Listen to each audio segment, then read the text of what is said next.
Patay ang isang negosyante matapos tambangan habang nagbubukas ng kanyang hardware sa Bacolod. Hinala ng mga pulis, may kinalaman sa pagiging kontratista ng biktima ang pamamaril. Para bigyan ng mukha ang balita, Mobile Journal, Kayla Makantan. Nagbubukas pa lang ng pwesto ang isang negosyante sa Bacolod nang bigla siyang barilin sa ulo.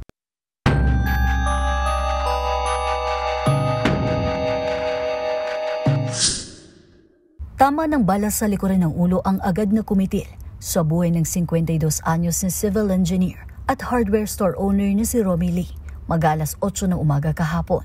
Kasama niya pa ang kanyang pamilya at tauhan sa harap ng kanyang hardware store sa Bonifacio Street, Barangay 10, Bacolod City.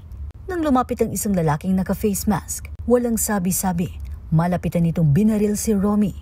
Saka sumakay ng SUV na parang walang nangyari. Hindi po ito mababa, ma'am, sa dalawang suspect, ma'am, kasi may getaway vehicle po ma'am, eh. SUV po. May persons of interest na po tayo ngayon, ma'am. Sisigurado po natin, ma'am. Ang pamilya ng biktima, hindi pa nakakausap ng maayos ng mga pulis. Pero isa raw sa tinitignang motibo ang kanyang pagiging isa ring kontratista.